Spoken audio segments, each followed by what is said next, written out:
Jeez, that's loud. Okay. So, part of our stream reading today, we're going to be reading an article from the Rolling Stone, originally published September 3rd, 2019. Hmm. It's called How a Right-Wing Troll Managed to Manipulate the Mainstream Media. Actually, let me put on something to help track my movement as I move through the world. This, well, the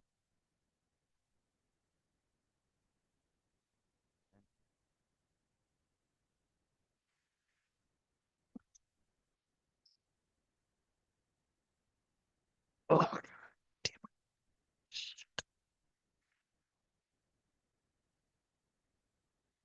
okay, where are we going?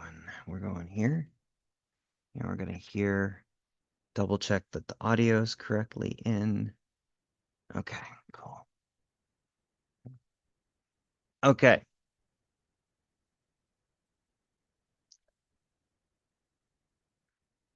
How a right-wing troll managed to manipulate the mainstream media. When a milkshake to the face brought the spotlight on Andy Ngo, by the way, the name is spelled Ngo, but I'm going to just pronounce it No for the purpose of reading this. On Andy Ngo, politicians and talking heads on both sides were happy to take on his cause, demonizing Antifa. There's a folksy saying that grandparents of all stripes like to dispense. If it looks like a duck and acts like a duck, then you shouldn't be surprised when it starts quacking. Another, perhaps less folksy version of this idiom is Occam's razor, the theory that the simplest explanation for an event or phenomenon is usually the most likely. Nowhere nowhere was this demonstrated. God damn it.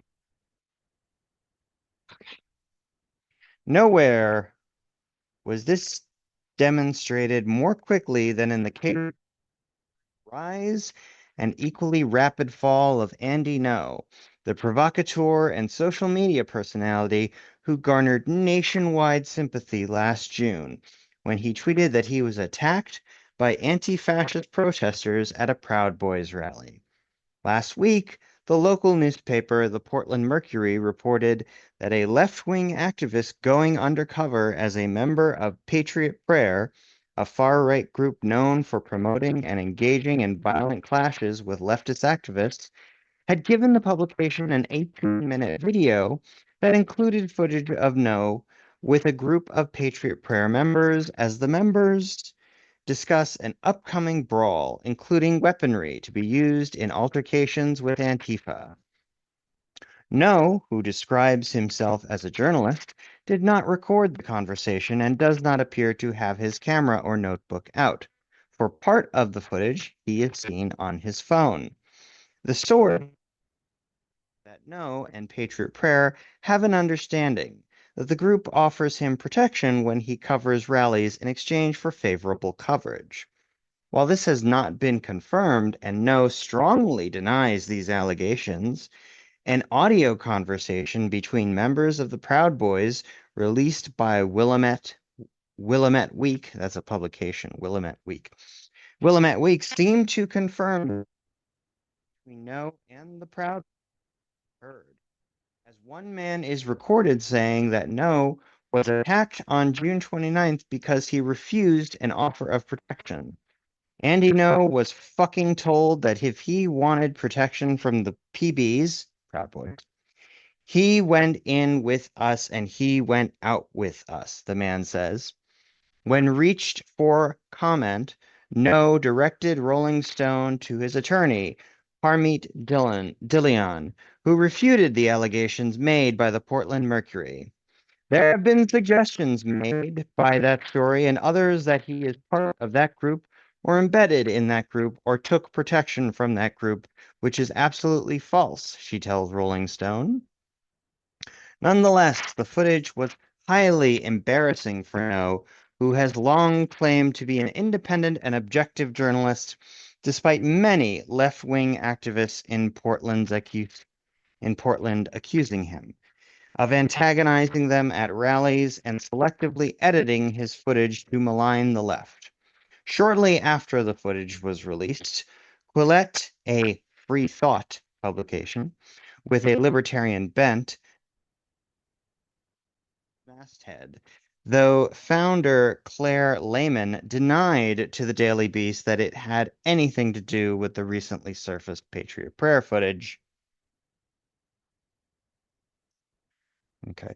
Prayer footage, as did Ngo in an op-ed published by The Spectator. When asked about this, DeLeon says the suggestion that the video coming out is tied with Ngo cutting ties with Quillette is false and defamatory. But the issue wasn't so much, how long is this fucking thing? I'm only halfway through. But the issue wasn't so much that Ngo had finally been exposed as a right-wing provocateur as opposed to a journalist. It was that he'd managed to successfully convince so many ostensibly reasonable people otherwise, despite significant evidence to the contrary, and in so doing did some serious damage in the process. Ngo has a long and rich history of trolling those on the left. While getting his master's degree in political science at Portland State, he became convinced that a social justice frenzy was rapidly sweeping the nation, as he told a reporter who profiled him for BuzzFeed, becoming particularly focused on what he viewed as the threat of Islam.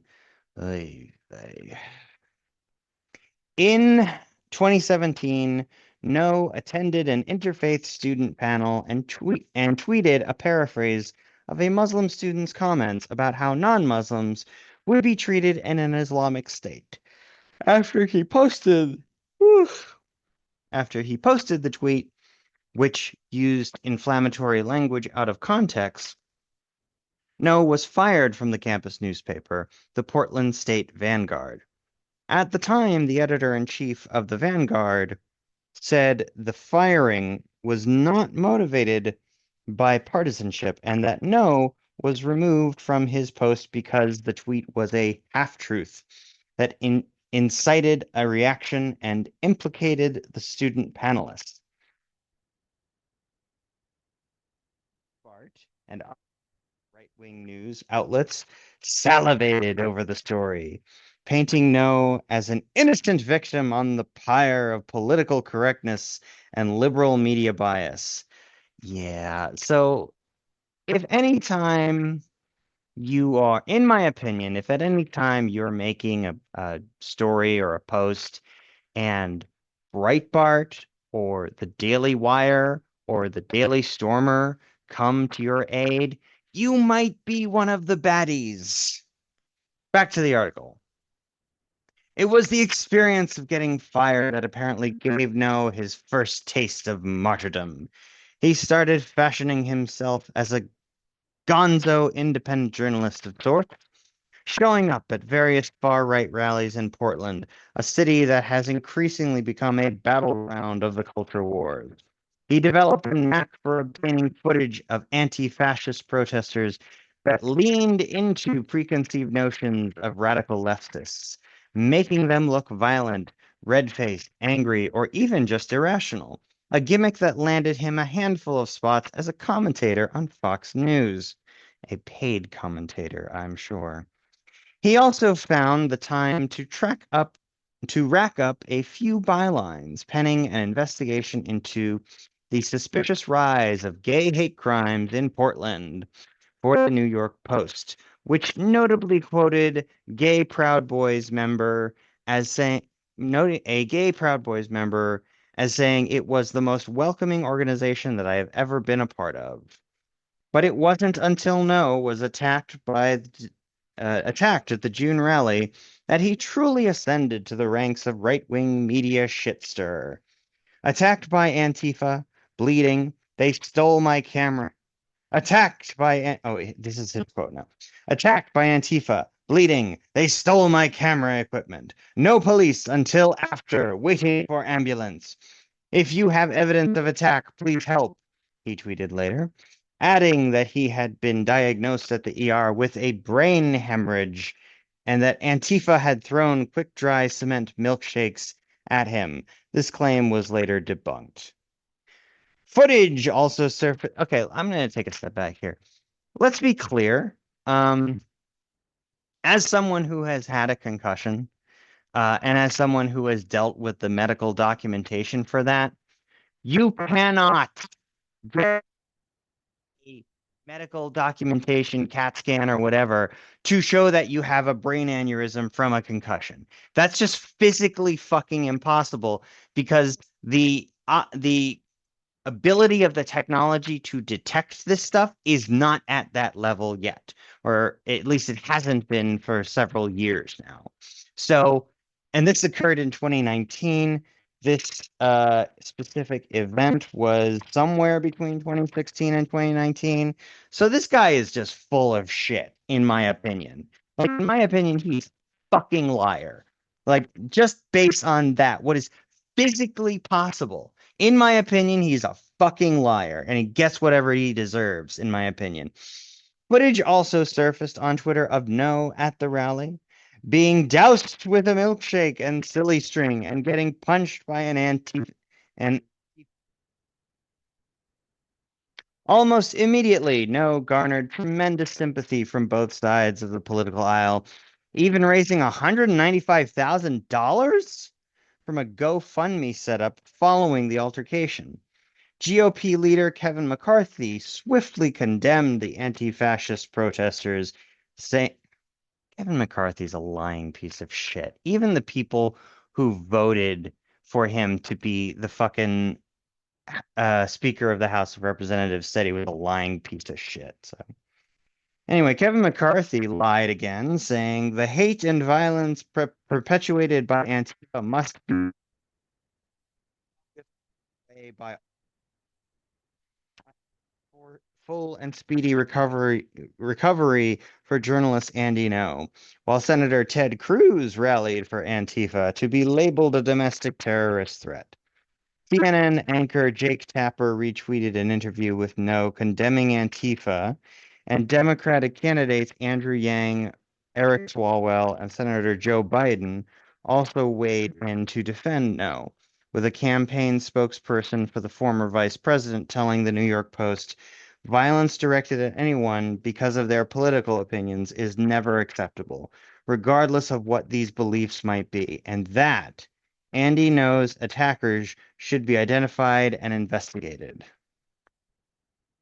Immediately, he metamorphosed from being just another right-wing troll scrambling for attention to a blank slate, a canvas onto which political figures and journalists of all stripes could project their goals and desires. For those on the right, condemning the boogeyman of Antifa was a no-brainer, an easy and convenient way to score points with the base. For those on the left, it was an opportunity to telegraph being fair, rational, and level-headed, while simultaneously taking a few steps away from their black-clad brethren further left. And for members of the media, the industry to which No ostensibly belonged, it was an opportunity to demonstrate in the face of constant and unrelenting allegations of liberal bias just how unbiased they could be. What the what the button-up campaign spokespeople and hair shellacked CNN anchors could not have predicted, however, was that the legitimizing of No would become a far more prominent media presence, warranting an expansive file in byline in the oldest English language publication. He would also become the driving force behind, as Tess Owen of Vice put it, the increasingly hostile national attitudes toward the decentralized Antifa activist movement. The coverage of the Portland attack helped to spur Senator Ted Cruz's bill to which was introduced in Congress in July. In the hours following the mass shooting in El Paso, Texas, which took more than 20 people's lives, No, No was instrumental in promoting the conspiracy theory that Antifa had played a role. When the when that was thoroughly debunked, he helped perpetuate the theory that the man behind the Dayton, Ohio shooting was a member of Antifa, despite the fact that there is no evidence he was involved in local act. Yeah, happened with the guy who tried to assassinate. Everyone's like, "Oh, it's a conspiracy. He's involved in Antifa. He's a plant by the Biden administration." Da da da. And it turned out the guy had actually volunteered and made a donation for the Republican Party, and it turned out he was just a nut job who hated all politicians and believed the both sides lie that we so often hear. But yeah. Even if No himself were a fraudulent journalist and the victim narrative he promoted was also under fraudulent pretenses, his ability to get bad ideas in front of a mainstream audience was all too real. Because above all else, the attack on No and his ability to successfully spin it into a lucrative and semi-legitimate media career appeared to shift the narrative regarding extremist violence more towards the far right's favor. For groups like Patriot Prayer and the Proud Boys, what allegedly happened to Andy Ngo was galvanizing for them in a lot of ways. Keegan Hanks, a researcher and analyst at the Southern Poverty Law Center, previously told Rolling Stone it got a lot of media attention and it reinforced something the Proud Boys have pushed for years, which is that the real threat is the violent left. The issue The issue with this narrative is that this is verifiably not the case. Though members of Antifa have committed violent acts, that number is dwarfed by those committed by far-right extremists, says Hanks. I'm going to do another aside here. I want to point out another example. Like, I think in 2021, maybe 2022, there was an organized gay pride parade, gay pride event in Montana. And there was a large group, I think it was Patriot Prayer, I'm not 100% certain. There was a large group of conservative right-wing guys who were all planning to basically cram into a fucking U-Haul truck and then show up at the event and just start beating up people. And what I think makes it even worse is, if I'm remembering correctly, it wasn't just a gay pride event, it was a lesbian pride event. So literally, you have all of these racist, strongman white guys in Montana showing up and beating up a bunch of women. Like, that's fucking ridiculous. That's fucking disgusting. And I hope those guys got the harshest sentence they could possibly get. Um, the issue with this narrative is that it is verifiably not the case. Though members of Antifa have committed violent acts, the number is dwarfed by those committed acts. That's also the truth, according to FBI Director, constitute the vast majority of domestic terrorism threats. And when considering the very real, very immediate threat of far-right radicalization, promoting the conspiracy theories of a huckster like No serves as little more than a distraction. While the Portland Mercury story could cost him whatever was left of his mainstream reputation, it certainly won't cost him his career.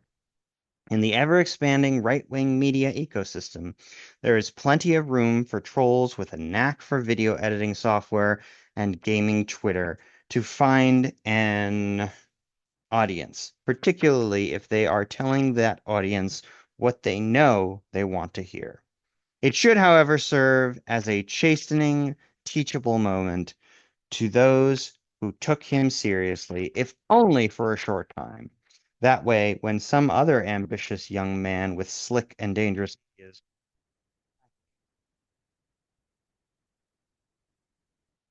Okay, that was a really good article. That was a really well written article. I definitely want to compliment E.J. Dixon. who has the byline on this. It's a really well done, well researched article, well written, while presenting the facts. I like it. It's good stuff. Definitely support EJ Dixon if you can. All right, that's all for today's stream reading. Have a great one.